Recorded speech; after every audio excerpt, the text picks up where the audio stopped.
Estamos ya en el segmento La Entrevista de la Semana y más que una entrevista, esta es la conversación de una gente que forma parte del programa.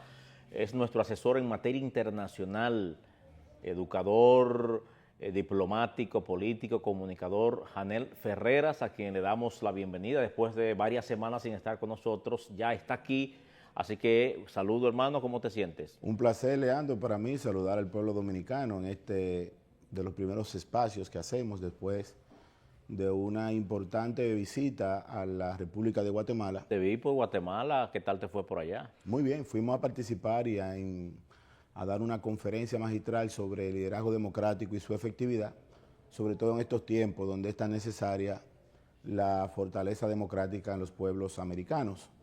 Y realmente me fue muy bien. La organización política Equidad, que organizó el evento, y todo el gremio de abogados, realmente fue una actividad muy provechosa, con una asistencia de alrededor de 500 profesionales dentro de un salón emblemático en una parte muy hermosa de Guatemala. Guatemala es un país que tiene mucha similitud histórica con República Dominicana. De hecho, la antigua Guatemala se funda en el 1540. Nosotros estamos hablando de que prácticamente 30 años después de la ciudad de Santo Domingo, la mayoría de los pobladores españoles fueron transitando. Y Guatemala fue en ese momento prácticamente el centro, en esa parte de Centroamérica, de toda la geopolítica de la antigüedad reciente. Con la parte positiva de que cuando tú vas a la ciudad de Guatemala te das cuenta la identidad colonial y la similitud entre la zona colonial dominicana y la antigua Guatemala. Excelente. Un asunto increíble. Bueno, ya tú empezaste con asuntos internacionales y yo quiero, ya se nos fue el año, ¿eh? El 2024 se nos va o se nos fue. Viene ahí el 2025, las perspectivas que hay de cara a la asunción al poder de líderes, como el caso, por ejemplo, de Donald Trump. Me gustaría que tú me hicieras una panorámica de qué nos espera en el 2025, tanto con Donald Trump, Maduro, que es una situación, es un dolor de cabeza en la región, lo mismo que la situación de Haití y República Dominicana, ¿cómo no? Mira, los que le dan seguimiento de forma permanente a este prestigioso programa tienen que saber de que en un hilo secuencial de la mayoría de las opiniones al respecto, nosotros dijimos aquí meses atrás que la llegada de Donald Trump iba a cambiar el sistema geopolítico global. Donald Trump gana las elecciones con una victoria aplastante, sin ningún tipo de dudas, terminó ganando los 7 estados bisagras o los estados péndulos y realmente obtuvo la mayor cantidad de apoyo del voto latino, que era de esperarse, aunque la mayoría de la opinión en esta narrativa internacional decía todo lo contrario. Y yo le decía a usted aquí en este espacio de que independientemente de lo que digan los medios internacionales... Hiciste una predicción exacta, pero, que yo incluso veía, yo creo que se está arriesgando demasiado. Tú decías, solamente la muerte evita que Donald Trump sea presidente. Y efectivamente así fue. Solamente la muerte podía evitar la llegada de Trump. Incluso pienso que el servicio secreto de Estados Unidos tiene que doblar la vigilancia a esa primera magistratura. La vida de Donald Trump todavía corre peligro, mucho más que antes, porque Donald Trump es una figura política dentro de la globalización del Estado profundo que está contraria al lineamiento europeo que se está construyendo a partir de este momento.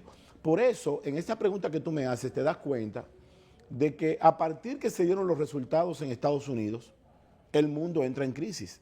Y hacemos una panorámica rápida. En Alemania hay una crisis política. No hay forma de que puedan tener gobernanza los líderes de izquierda y de derechas, los socialistas y los de derecha. Pero vemos lo mismo en Francia.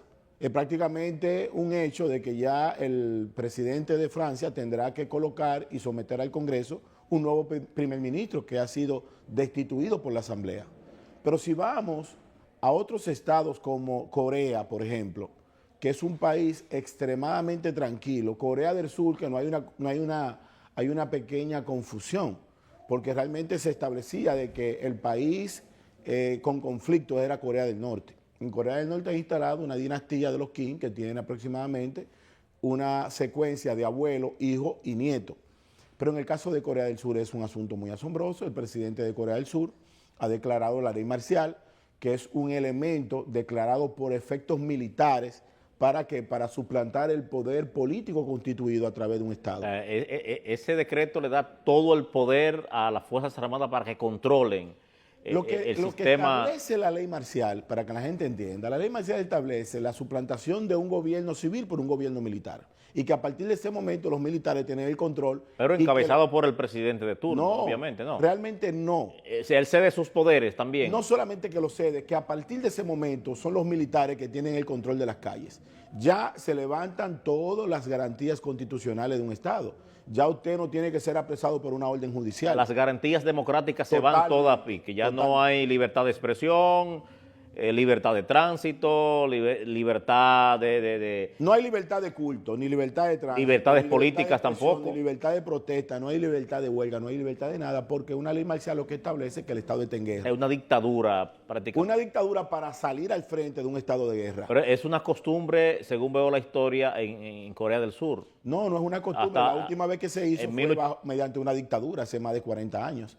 De hecho, es primera vez que un sistema democrático, lo que pasa es que en el caso del presidente actual de Corea del Sur, es un presidente que viene del ala jurídica, judicial, y parece ser que el Congreso, que tiene alrededor de 300 diputados, 300 asambleístas, hay 170 que son de la oposición. Ahora, ¿cuál es el problema de Corea del Sur? Es que el presidente tampoco cuenta con el apoyo de su partido. Le tumbaron el pulso, el Congreso. Porque la Constitución de Corea dice que el presidente puede declarar la ley marcial, pero el Congreso, que tiene una mayoría en la oposición, tiene la facultad constitucional de declinar incluyendo legisladores de su partido. Es que él no tiene el control de su partido. El presidente de su partido está contrario a él.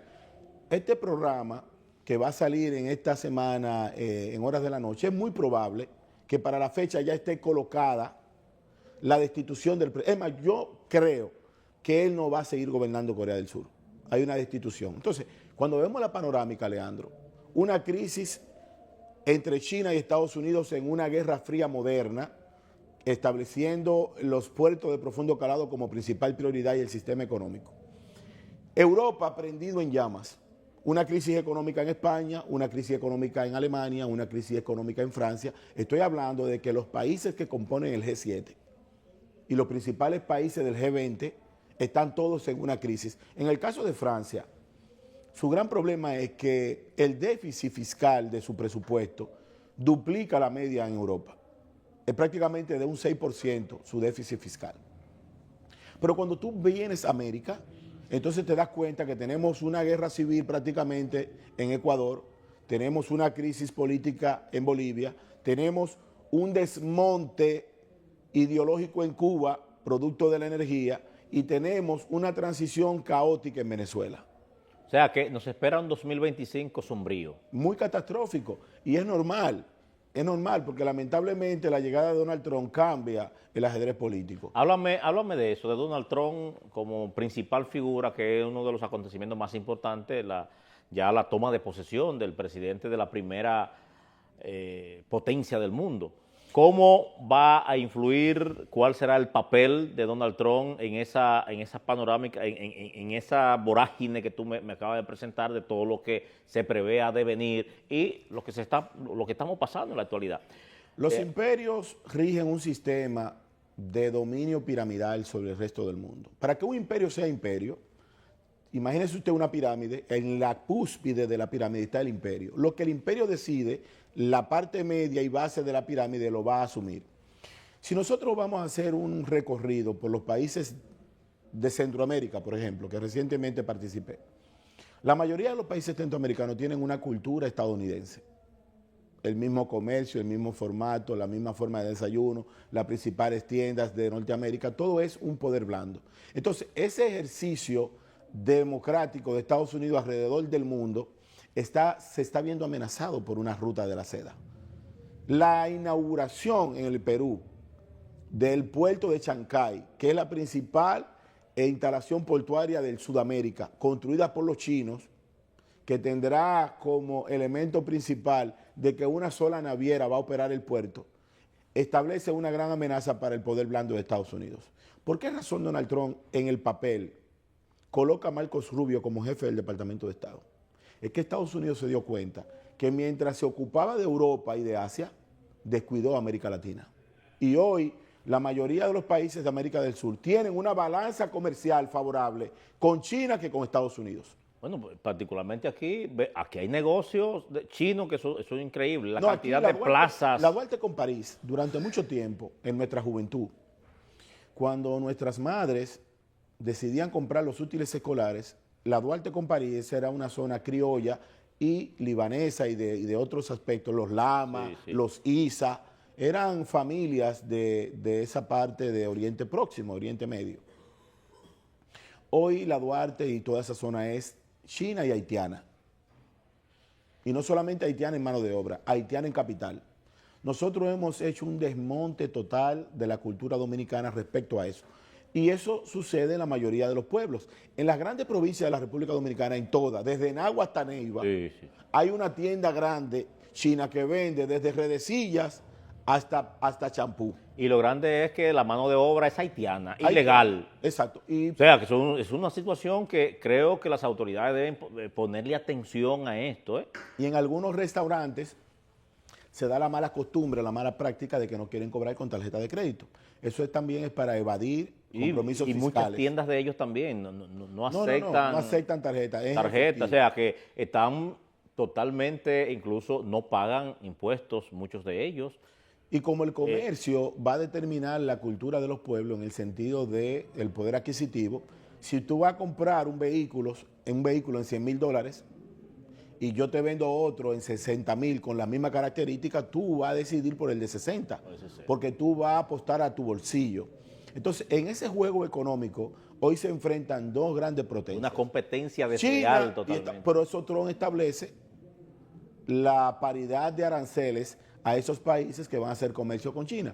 Pero eso es parte del juego de geopolítica. Ahora, se le hará muy difícil a China controlar la cultura norteamericana desde un aspecto económico solamente. Porque aquí se determina mucho la cultura, Leandro. Todavía los dominicanos y la mayoría de los latinoamericanos no saben lo que es la Navidad china. No reconocen lo que es la cultura china. Nosotros nos servimos de su comercio, pero no hemos asumido su cultura. Entonces, la democracia, valga la redundancia de la conferencia, es fundamental para nosotros mantener la humanidad en paz. Porque la democracia está demostrada que es el modelo político de mayor alcance en el territorio de cualquier estado. Los dictámenes dictatoriales, los regímenes dictatoriales no son buenos para la población. Y nosotros en la República Dominicana tenemos que ver lo siguiente. Para el año 1830, nosotros teníamos aquí la ocupación haitiana, establecida bajo un sistema criminal. Se nos prohibió el idioma, se nos prohibió la universidad, se nos prohibió la educación. Por eso la sociedad secreta, la trinitaria, la filantrópica y la dramática eran secretas, porque había que una persecución total, Leandro, de todos los componentes culturales de la hispanidad criolla. Pero para el 1930, 100 años después, también había una ocupación haitiana en el territorio. Por eso Trujillo en el 37 produce lo que es el corte del 37, la matanza. Estamos apostando y viendo que 100 años después, para el 2030, tenemos la propia invasión haitiana. O sea, date cuenta cómo 100 años después nosotros tenemos la misma situación. Por eso a mí me preocupa de que en la República Dominicana, en el porvenir, y estamos cumpliendo 100 años de la llegada de Trujillo, para el 1930 hasta el 2030, nosotros podríamos ver en la sociedad dominicana la llegada de un perfecto desconocido a la primera magistratura. Háblame qué va a pasar en Venezuela. Mira, en Venezuela... ¿Va a asumir Nicolás Maduro o la oposición? No, Maduro no va a gobernar un nuevo periodo. Maduro va a terminar siendo objeto de una sentencia internacional y todo indica que el gobierno de Estados Unidos le va a poner interés supremo a la democracia en Venezuela. Lo que hubo en Venezuela fue un golpe de Estado de Maduro, producto de un desconocimiento del sistema electoral. Maduro perdió con más de un 65% de las votaciones, y Edmundo González Urrutia va a ser un presidente de tránsito. En Venezuela se va a abrir la ventana después de 25 años de socialismo, y yo pienso que se van a dar los pasos suficientes para que ese territorio, que es hermoso, rico en minerales, rico en petróleo, rico en playas, en producción agropecuaria, vuelva a formar parte de esa red democrática latinoamericana. Con la caída de Maduro termina también el gobierno de Cuba. Entonces definitivamente se va Maduro. Claro, que lo vi ahí con un mensaje de concordia, de reconciliación, todo parece indicar dirigido a la República Dominicana. No, eso es una... ¿Será que quiere un acercamiento con el gobierno dominicano? Él no tendrá acercamiento con ningún gobierno que esté alineado al gobierno de Estados Unidos. Porque Estados Unidos, repito, nuestra diplomacia es una diplomacia diferida. ¿Qué significa eso? Nosotros a veces no tomamos decisiones de soberanía nacional respecto a la diplomacia, y no es problema con eso. El mundo tiene dos grandes bloques, el G7 y los BRIC. Nosotros estamos alineados con un bloque. Independientemente de que tengamos diferencias con nuestra línea fronteriza, nosotros pertenecemos a un bloque geopolítico. Y ese bloque geopolítico es contrario a Venezuela y al sistema dictatorial de Nicolás Maduro. Nos vamos ahora a Haití. El 2024 pensábamos que las cosas iban a mejorar sustancialmente en Haití con la llegada de las tropas kenianas y otras ayudas y otros militares de una serie de países que se comprometieron a contribuir y a colaborar. Lamentablemente no ha sido así y todavía allí se mantiene el régimen, podríamos decir, la mano dura de las bandas. Tienen el control de Puerto Príncipe, por ejemplo. Entonces me gustaría que tú nos hablaras con relación a eso. En el 2025 mejorará la situación haitiana, ahora con un nuevo primer ministro que está al frente. Mira, todo lo que ocurre en Haití, Leandro, es una construcción de una reingeniería social. Todo eso es falso. Todo eso está conectado con la muerte de Jovenel Moïse. Lo único que procura esa desestabilización haitiana es la fusión con el territorio dominicano. Y la están logrando. Y no la están logrando con un asunto de que seamos haitianos o ellos dominicanos, no. La estamos logrando con la normalización de la haitianización en el territorio nacional. Mira, si tú vas a un centro médico, ya vas a encontrar privado médicos haitianos dando consulta, enfermeros haitianos poniendo inyecciones. Si tú vas a un mecánico, vas a encontrar un mecánico haitiano y un ayudante haitiano. Si tú vas a un colmado, vas a encontrar que el dueño del colmado es dominicano, pero el delivery es haitiano. Si tú vas a un salón de belleza, vas a encontrar que hay dos haitianas ya peinando. Si tú vas a una parada de carros públicos, vas a encontrar que en algunos lugares, como en Villafaro, el 90% son haitianos manejando. Y yo me pregunto, ¿con qué licencia? Entonces, aquí la única fórmula para resolver el tema haitiano, y hablo de los 100 años de Trujillo, es volver a una revolución cultural, y eso es lo peligroso. Si el pueblo dominicano es el que tiene que dar respuesta a la invasión haitiana, entonces no habrá seguridad para nadie, porque lamentablemente los haitianos se comportan como una población primitiva. Allí en Loma de Cabrera, precisamente en esta semana, una familia de haitianos provocó una tragedia en la ciudad porque empezaron a cortarse entre machetes y cuchillos. Y la cultura dominicana, Leandro, es diferente. Nosotros tenemos una cultura de vecindad, de buenos días, buenas tardes, de pasarse la comida, de tener unidad. Tú conoces los vecinos donde tú vives. Tu familia conoce los vecinos anteriores. Te cuidan, te dan un consejo. Los haitianos no conocen de eso. Finalmente, ya aterrizando en República Dominicana, los principales retos para el 2025 del presidente Luis Abinader. El presidente Abinader tiene que seguir consolidando su sistema democrático interior. Él tiene que seguir fomentando esa característica que le ha acompañado durante su gestión, no solamente en este periodo gubernamental, sino en el primero, que es la transparencia ética del Estado dominicano. Él ha sido un presidente eficiente en el manejo de la cosa pública, él no ha sido un presidente corrupto ni ha permitido la corrupción. Todo aquel que se salga de ese redil tendrá que responder a la justicia. Y yo pienso que al presidente le conviene, y al país le conviene, una revolución total en el tren gubernamental. El presidente tiene que hacer una reforma interna en su gobierno, hacer un relanzamiento de nuevos rostros para que las personas que tienen deseo de trabajar vayan al frente de la cosa pública. O sea, hay personas que ya están cansadas. ¿Tú crees que hay que producir cambios? Pero totalmente. Yo pienso que les conviene incluso. El presidente de la República no puede escuchar a ninguna de las voces que le dice que modifique la Constitución para un tercer periodo. Él ha sido claro que eso no es su interés y eso es una tragedia para la República Dominicana. Ya se aprobó la nueva Constitución. Pero hay voces y el candado está ahí. Sí, pero hay voces que hablan de que es un error que él se presente a una España boba.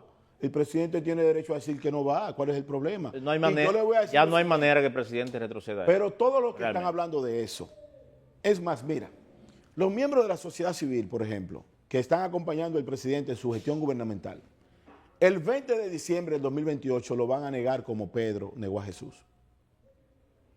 Porque la soledad del poder es algo inevitable. La gente solamente está con el que está gobernando. Y yo pienso que el presidente tiene que saber que así como había un periodo de Danilo, un periodo de Leonel, así habrá un periodo de Luis. Pero todo concluye con que el ejercicio del poder sea tan efectivo y tan transparente como ha sido hasta el momento. Bueno, agradecemos infinitamente, como siempre, brillante la participación de Janel Ferreras, nuestro consultor internacional en Puntos Encontrados. Hermano, gracias por venir.